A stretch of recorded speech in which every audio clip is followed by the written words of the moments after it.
Hello बच्चों, let's see the following question है fill in the blanks in the following concept map. Concept map है species में interbreed in a blank है A, outcome में B, blanks है B C D, और यहाँ पे रिप्रोडक्टिव बैरियर्स है ई और एफ है। यहाँ पे स्पीशीज सेपरेट हो जाते हैं, स्पीशीज इज रिवर्स्ड, और डी में a few hybrids continue to be produced. इस क्वेश्चन का की कॉन्सेप्ट जो है वो हमारा स्पीसीएशन के बारे में है। स्पीसीएशन का कॉन्सेप्ट मैप है। सो स्पीसीएशन का मतलब क्या है? ये है formation of new species from original या फिर फ्रॉम पेरेंटल स्पीशीज भी बोल सकते हैं, पेरेंटल या फिर original species. So original species से कुछ तो अलग होगा इस न्यू स्पीशीज में। तो अगर हम स्पीशीज का डेफिनेशन ले ले तो स्पीशीज को हम कैसे डिफाइन करते हैं? ये है group of individuals. So similar तो हमारा मॉर्फोलॉजिकल फीचर्स होते ही है एक पॉपुलेशन में। So group of individual who can interbreed, यानी ये एक दूसरे के साथ मेटिंग कर सकते हैं और फर्टाइल ऑफस्प्रिंग भी प्रोड्यूस कर सकते हैं।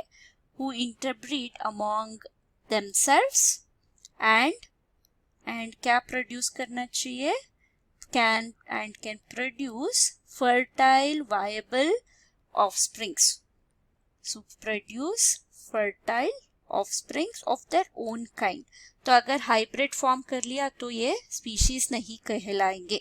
सो fertile offspring of their own kind, तो इसको हम स्पीशीज मानते हैं। तो यहाँ पे क्या हो रहा है? स्पीशीज जो है वो इंटरब्रीड हो रहे हैं may be.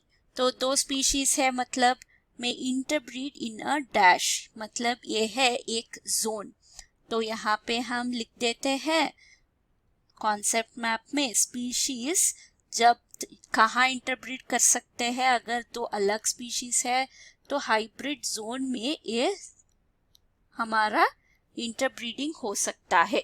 So in hybrid zone में क्या हो रहा है? Meeting between two different species और बिटवीन डिफरेंट स्पीशीज, पर ये रिलेटेड होना चाहिए to at least some extent to produce कुछ तो वायबल ऑफस्प्रिंग्स तो जरूर होना चाहिए। अगर वायबल ऑफस्प्रिंग्स नहीं है तो ये हाइब्रिड जोन का मेटिंग का पर्पस ही नहीं बनता। तो पहला जो ब्लैंक है वो है हाइब्रिड जोन। तो हाइब्रिड जोन में अगर हमारा पॉपुलेशन स्पीशीज अगर फ्यूज हो भी गया तो इसमें तीन पॉसिबिलिटीज हो सकते हैं। एक है रीइंफोर्समेंट। सो पहला पॉसिबिलिटी है रीइंफोर्समेंट।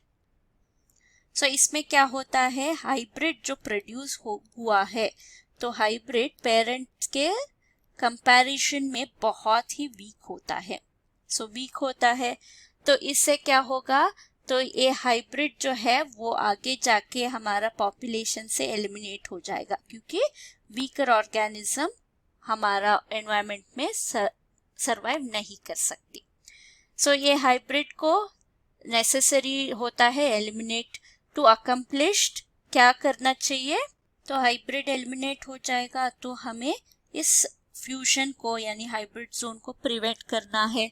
तो यहाँ पे कैसे प्रिवेंट करेंगे? तो ये है हमारा नेक्स्ट ब्लैंक, वो है इसको हम स्ट्रेंथन करेंगे with reproductive barrier. Strengthen the reproductive barrier. So इससे क्या होगा? तो स्पीशीज जो है वो आमने सामने नहीं आ सकते, तो इसीलिए हाइब्रिड भी प्रोड्यूस नहीं होगा। तो इससे हम वीकर ऑफस्प्रिंग्स को प्रोड्यूस करना स्टॉप कर देंगे। नेक्स्ट है हमारा नेक्स्ट ब्लैंक। तो ये था बी बेसिकली। तो नेक्स्ट है हमारा सी। सो अगर mating between two different species होगा तो सेकेंड पॉसिबिलिटी क्या होगा, यहाँ पे फ्यूजन होगा बिटवीन द मीटिंग ऑर्गेनिज्म, इससे हाइब्रिड जो बनता है वो वायबल होता है। सो रिप्रोडक्टिव बैरियर्स क्या होना चाहिए इसमें, हाइब्रिड अगर स्ट्रॉन्गर होता है, स्ट्रॉन्ग होगा तो पेरेंट्स से कंपैरिजन में स्ट्रॉन्ग है, तो हमें क्या करना पड़ेगा, इस रिप्रोडक्टिव बैरियर्स को निकालना पड़ेगा। तो यह क्या होगा, वीकन और the eliminate रिप्रोडक्टिव बैरियर, इससे हाइब्रिड जो है वो न्यू स्पीशीज बनने के लिए तैयार हो जाएगा, रिप्रोडक्टिव बैरियर को निकाल देंगे। और हमारा थर्ड पॉसिबिलिटी होता है वो है डी, वो है स्टेबिलिटी।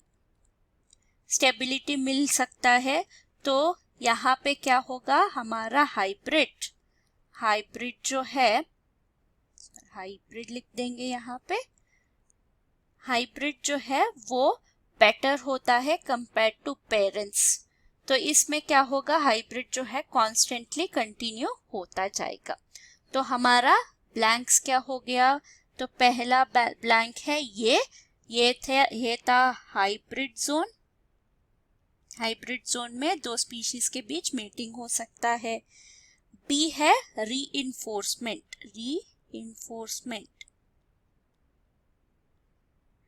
और इसके ई में क्या होगा, हमारा रिप्रोडक्टिव बैरियर को स्ट्रेंथन करना पड़ेगा। सो यहाँ पे हम लिख देंगे स्ट्रेंथन अ बैरियर, इससे स्पीशीज जो है वो सेपरेट हो जाएंगे। नेक्स्ट आउटकम में भी फ्यूजन तो होगा ही, तो इसमें हमारा स्पीशीज इज रिवर्स, मतलब यहाँ पे एलिमिनेट करना पड़ेगा बैरियर्स को, एलिमिनेट बैरियर। और तीसरा आउटकम होगा हमारा स्टेबल, सो स्टेबल है। तो ये था answer. Hope you have understood the concept. Thank you and all the best.